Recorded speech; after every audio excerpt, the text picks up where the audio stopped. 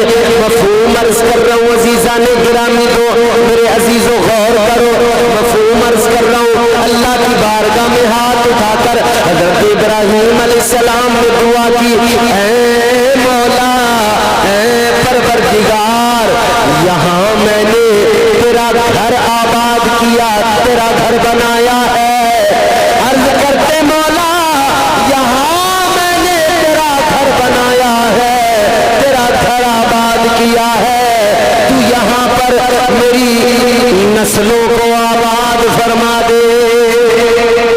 اور دعا کا خاص جملہ سنا، اے مولا میں نے یہاں پر تیرا گھر بنایا، تو میرے بیٹے اسماعیل کی نسل کو یہاں آباد کر دے۔ دعا کا خاص جملہ یہ تھا، عرض کرنے لگے مولا تیری بارگاہ میں التجا ہے، تو میرے بیٹے اسماعیل کی نسل میں اپنے پیارے محبوب، اپنے پیارے حبیب حضرت محمد مصطفیٰ صلی اللہ علیہ وسلم کو پیدا فرما دے۔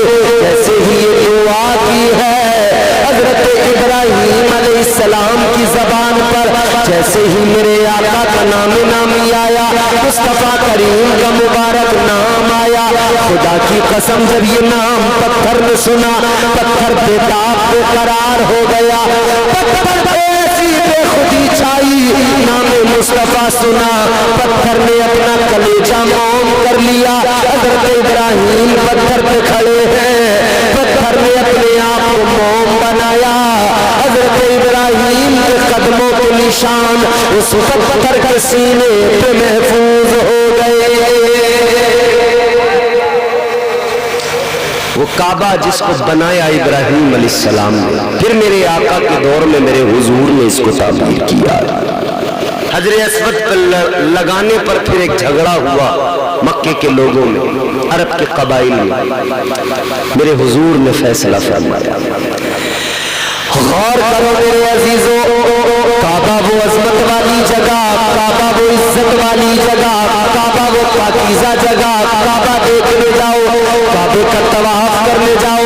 عزیزان گرامی القدر، جب کوئی بندہ حج کرنے جاتا ہے کعبے کا طواف کرنا ضروری ہے، کعبے کا طواف کیا کرتا ہے، پھر اس کے بعد میں باقی ارکان، مزدلفہ جانا ہے، طواف زیارت کرنا ہے، عرفات جانا ہے، اللہ اکبر، یہ تمام ارکان ادا کرنے ہیں، سعی صفا اور مروہ کی کرنی ہے، صفا اور مروہ کے چکر لگانا ہے، صفا اور مروہ پر دوڑنا ہے۔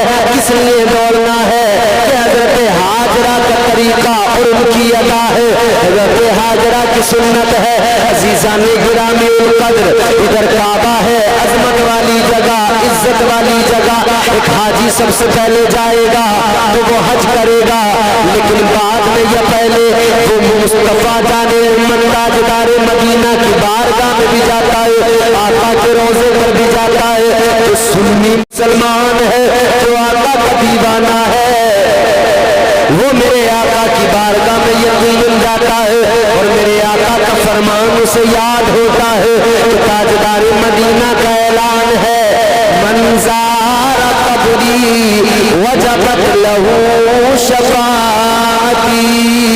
تاجدار مدینہ نے اعلان فرمایا ہے، جس نے میری قبر کی زیارت کی اس پر میری شفاعت واجب ہو گئی۔ جس نے حضور کے روزے کی زیارت کی۔ آج بہت سارے لوگ کتراتے ہیں، کہتے ہیں جی بس حج ادا کرنا ہے اور پھر بھاگے چلے آئیں، مگر میں انہیں بتانا چاہتا ہوں کہ حج ادا کرنے والوں، یہ جو تم حج ادا کیا کرتے ہو یہ طریقہ تمہیں سکھایا کس نے ہے؟ قرآن میں حکم ہے، مصطفیٰ جان رحمت نے اس کا پریکٹیکل حج کر کے دکھایا، ایسے کرنا، اس طرح سے کرنا۔ عزیزان گرامی القدر، غور فرمائیے، تاجدار مدینہ کا روزہ بارگاہ مصطفیٰ میں حاجی جاتا ہے، جب مصطفیٰ کی بارگاہ میں جاتا ہے کیفیت بدل جاتی ہے، طبیعت عجیب سی ہو جاتی ہے۔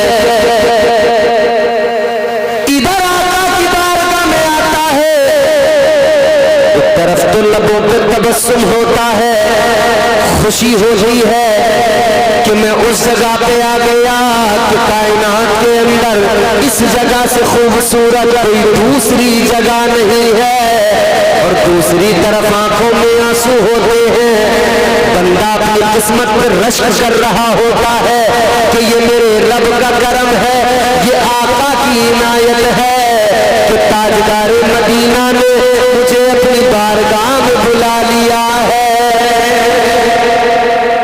بڑے پیسے والے ہیں، بڑے دولت والے ہیں، نہیں جا پاتے، وہ جاتے ہیں جنہیں مصطفیٰ کی بارگاہ سے بلاوا آ جاتا ہے، وہ جاتے ہیں جنہیں حضور بلاتے ہیں، پھر پیسہ ہو کوئی فرق نہیں پڑتا۔ بات سمجھ میں آ رہی ہے؟ پیسہ ہو نہ ہو فرق کوئی نہیں پڑتا، جاتا وہی ہے جسے مصطفیٰ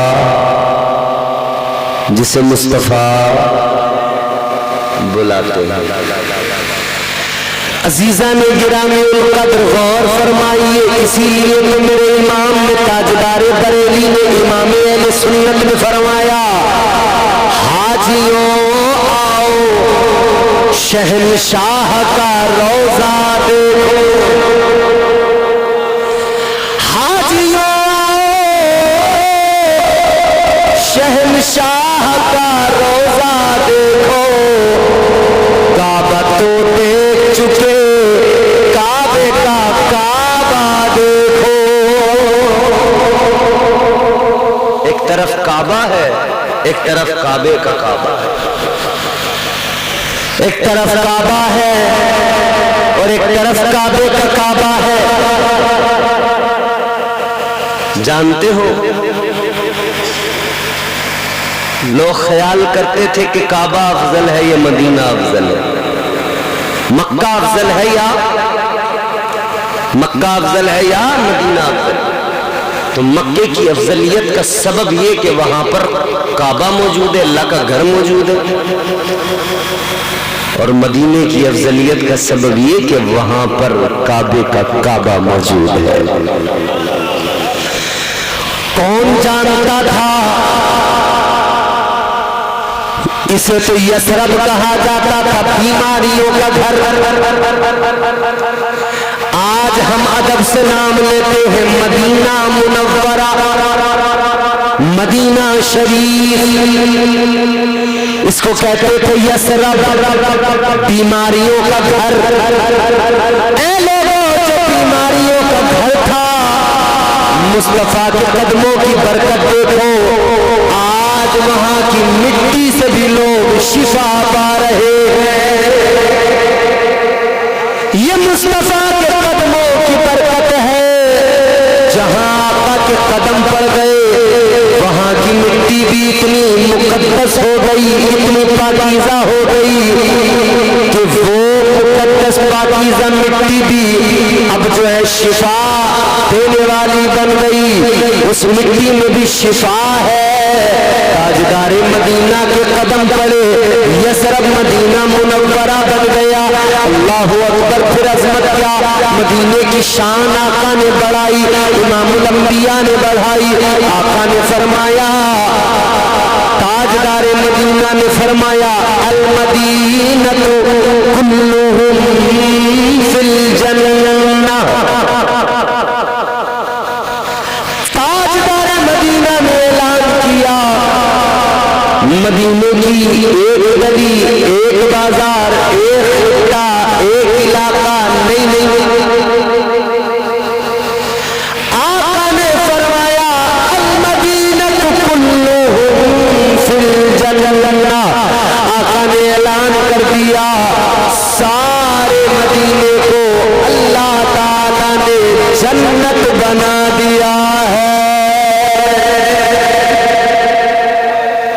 آج لوگ کہتے ہیں سنیوں پہ اعتراض، ارے بھائی تم سنی لوگ پتہ نہیں کیا کرتے ہو، تم مدینے کو کہتے ہو مدینہ جنت ہے، مدینے میں جنت ہے۔ ہم تو یوں کہتے ہیں چاندنی رات ہے، میں ہوں میری تنہائی ہے۔ آپ اگر سنیں گے نا میرے سے مزہ آئے گا۔ چاندنی رات ہے، میں ہوں میری تنہائی ہے، یاد ایسے میں مدینے کی چلی آئی ہے، جا رہے ہیں حنیف بھائی لیکن ہمارے دل تڑپ رہے ہیں، ہمیں مدینہ یاد آ رہا ہے، ہم کہہ رہے ہیں یاد ایسے میں مدینے کی چلی آئی ہے۔ میں اس اعزاز کے قابل تو نہیں ہوں، پھر بھی ہم تو گناہگار، سیاہکار، خطاکار، مجرم بولو ہے کہ نہیں؟ اپنے کسی عمل پہ ناز نہیں، کسی عمل پہ بھروسہ نہیں۔ ہمارے سجدے ہم کر رہے ہیں، فرض ہے نماز، سجدے کرنا ہمارا کام، قبول کرنا اللہ کا کام ہے۔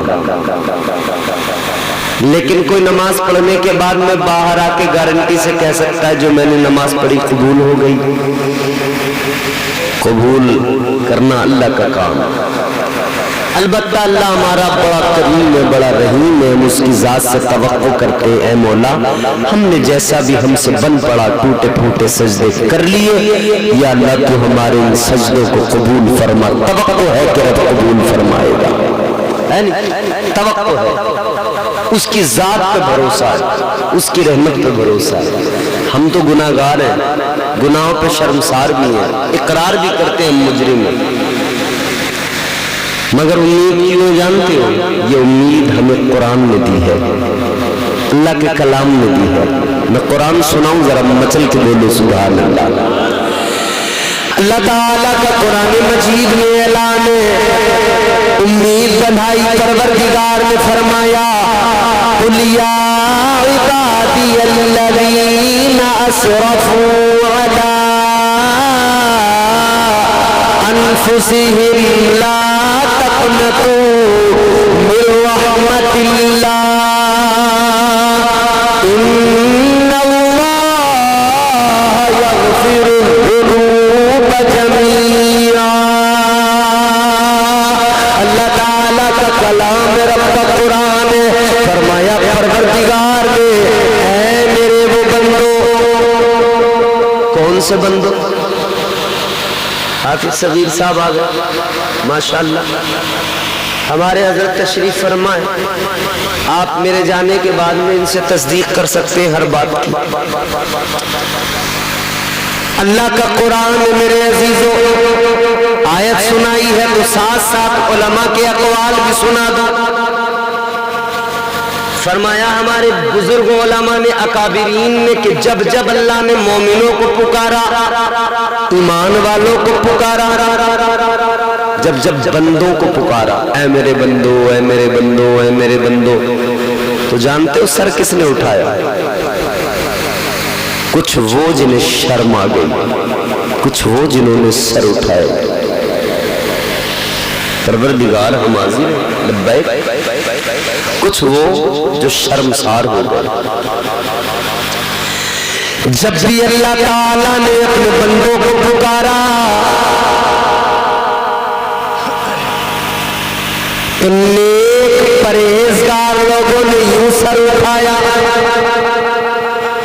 کہنے لگے مولا پکار رہا ہے تو گناہگاروں کو نہیں ہمیں پکار رہا ہے، اور گناہگار شرما گئے، ہم تو گناہگار ہیں، ہم تو گناہگار ہیں، ہمیں تھوڑی اللہ پکارے گا، ہم تو گناہگار ہیں، مجرم ہیں، شرما گئے، ندامت کے سبب سر جھکا لیا۔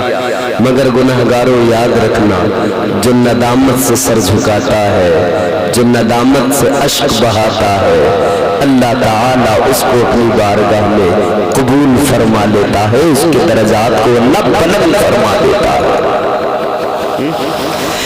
وہ نوازنے پہ آئے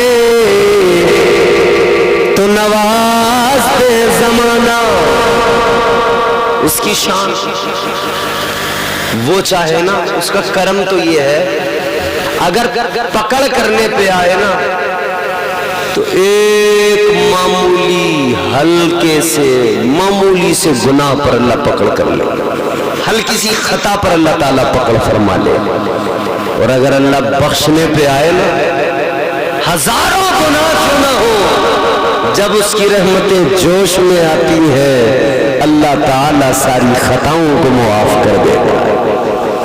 اور جانتے ہو کیوں؟ کیونکہ جب اللہ تعالیٰ نے شیطان کو مردود بنا کے نکالا نا، لعنت کا توق اس کے گلے میں ڈالا، تو اس نے کہا تھا یا اللہ دور نہیں جاؤں گا، اللہ نے فرمایا کہاں جائے گا؟ اللہ نے شیطان کو نکالا، پروردگار نے فرمایا قال فاخرج منها فإنك رجيم وإن عليك اللعنة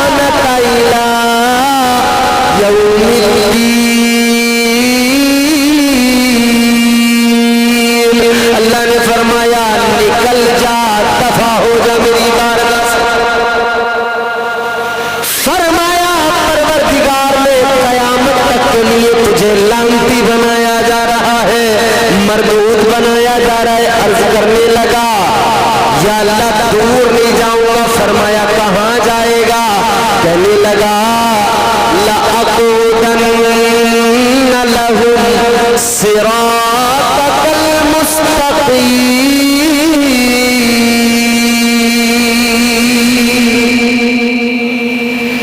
اللہ تعالیٰ کی بارگاہ میں عرض کرنے لگا مولا زیادہ دور نہیں جاؤں گا، صراط مستقیم پہ بیٹھ جاؤں گا. وہ راستہ جو تیری طرف آتا ہے، وہ راستہ جو بندوں کو تیرا قرب عطا کرتا ہے، وہاں پہ بیٹھوں گا. تیرے بندوں کو بہکاؤں گا، گمراہ کروں گا، تیرے بندوں کو گناہوں کے راستوں پہ ڈالوں گا. اللہ نے فرمایا اچھا تو میرے بندوں کو بہکائے گا؟ ہاں بہکاؤں گا. قسم کھا کے کہا اسے.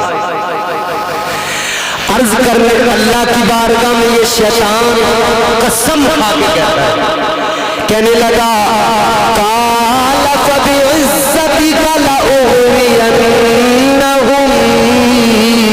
اجمعین.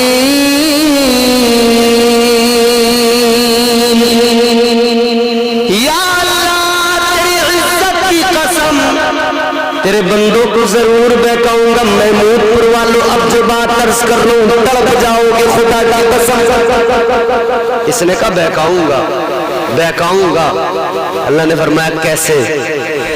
کہنے لگا سامنے سے سامنے سے سامنے سے حملہ کروں گا بہکاؤں گا. کہتا پیچھے سے آؤں گا پیچھے سے حملہ کروں گا بہکاؤں گا. کہتا ہے سیدھی طرف سے دائیں جانب سے آؤں گا بہکاؤں گا. کہتا ہے بائیں جانب سے آؤں گا ادھر سے بھی حملہ کروں گا بہکاؤں گا. کہنے لگا یا اللہ کسی بھی طرف سے نہیں چھوڑوں گا، چار سائیڈیں چاروں طرف سے آؤں گا، چاروں طرف سے آؤں گا، تیرے بندوں کو بہکاؤں گا. اللہ نے فرمایا او شیطان عمر تو نے چار سائیڈوں کو چن لیا، چار سمتوں کا تو نے انتخاب کر لیا، مگر سن تو نے دو سائیڈوں کو چھوڑ دیا، دو سمتوں کو تو نے چھوڑ دیا. تو چار طرف سے بہکائے گا، میں دو طرف سے بندوں پہ کرم کرتا جاؤں گا. تو چار طرف سے گناہوں کی طرف لے کے جائے گا، میں دو سائیڈوں سے کرم کرتا جاؤں گا. یا اللہ وہ دو سمتیں تیری کون سی ہے، وہ دو سائیڈیں تیری کون سی؟ اللہ نے فرمایا تو چاروں طرف سے بہکائے گا، میں دو طرف سے کروں گا کرم. ایک اوپر والی سائیڈ کو تو نے چھوڑ دیا، ایک نیچے والی سمت کو تو نے چھوڑ دیا. اللہ تعالیٰ نے فرمایا جب تو چاروں طرف سے بہکائے گا، بندہ بہک جائے گا، گناہ کر لے گا، پھر ایک دن اس کی زندگی میں ایسا آئے گا اس کا احساس ندامت بیدار ہوگا، پھر اس کی آنکھوں میں اشک آئیں گے، وہ میری بارگاہ میں ہاتھ اٹھائے گا، یوں پر تو ہاتھ اٹھا کے کہے گا یا اللہ شیطان نے بہکا دیا گناہ ہو گئے. اللہ نے فرمایا جب اوپر کو ہاتھ اٹھائے گا اور مجھ سے معافی مانگے گا، اللہ فرماتا میں اوپر سے کرم کروں گا، اس کے سارے گناہوں کو معاف کر دوں گا. وہ نوازنے پہ آئے تو نواز دے زمانہ، وہ نوازنے پہ آئے تو نواز دے زمانہ، وہ کریم ہی جو ٹھہرا تو کرم کا کیا ٹھکانہ. وہ پروردگار کرم کرنے والا بخشنے والا. اللہ نے پکارا اے میرے وہ بندو، جب جب پکارا تو سر کس نے اٹھایا؟ نیک پرہیزگاروں نے. گناہگاروں نے شرم سے سر جھکا لیے، مگر قرآن کہتا ہے گناہگاروں کیوں گھبراتے ہو، کیوں ڈرتے ہو؟ اللہ تعالیٰ پروردگار خالق کائنات، میں نے عرض کیا نا بخشنے پہ آئے نا رحمت اس کی جوش پہ آئے، تو پھر زمین سے آسمان تک بھی گناہ ہونا اتنی بڑی جگہ میں، تب بھی اللہ تعالیٰ سارے گناہوں کو معاف کر دے. تو نیک پرہیزگاروں نے سر اٹھائے، گناہگاروں نے شرم سے سر جھکائے۔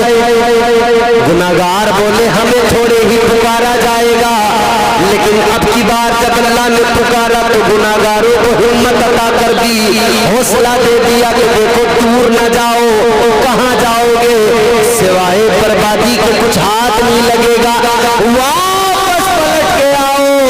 اللہ نے فرمایا قُلْ يَا عِبَادِيَ الَّذِينَ أَسْرَفُوا عَلَىٰ أَنفُسِهِمْ، فرمایا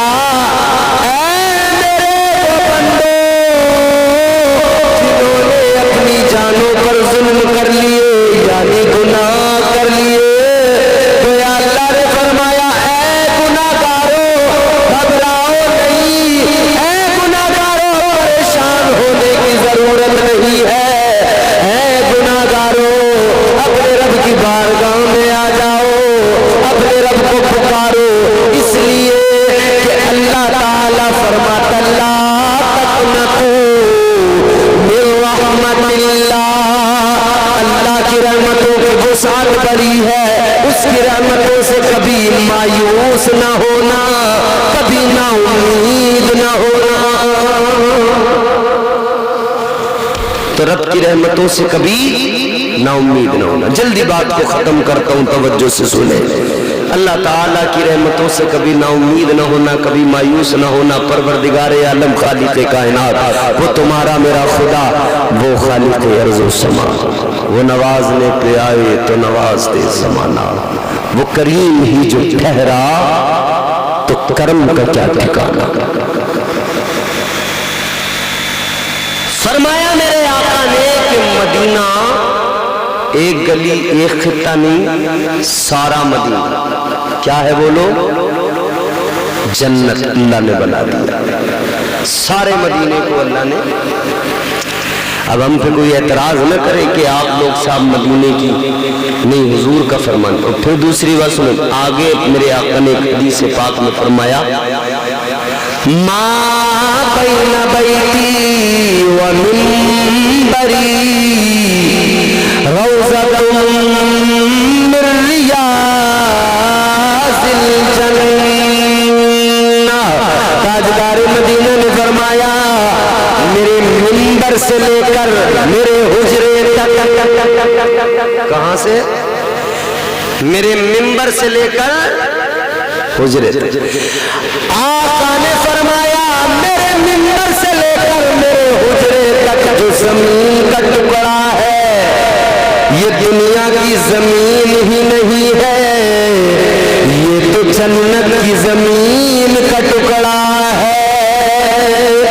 غور کرو مدینہ جانے والوں، آقا کی بارگاہ میں حاضری دینے والوں، خوش ہو جاؤ، تم نے اپنے جیتے جی اپنی اسی زندگی میں دنیا کے اندر جنت میں قدم رکھ لیا، جنت میں پہنچ گئے، واپس بھی لوٹ کے آ گئے۔ اسی لیے تو کسی نے کہا کیوں آ گئے پلٹ کے مدینے سے حاجیو، تم کو اسی دیار میں مر جانا چاہیے۔ وہ مقدس بارگاہ ما بین بیتی و منبری روضۃ من ریاض الجنہ، حضور فرماتے زمین کا ٹکڑا ہے ہی نہیں، دنیا کی زمین کا ٹکڑا کہاں کی زمین ہے بولو؟ ارے بولو نا، جنت کی زمین کا ٹکڑا، کہاں کا؟ قصور تمہارا نہیں ہے، 1 بجے تو بڑے بڑے پہلوان چت ہو جاتے ہیں، جنت کی زمین کا ٹکڑا ہے، جنت کی زمین ہے۔ آج کچھ لوگ اعتراض کرتے ہیں، کیا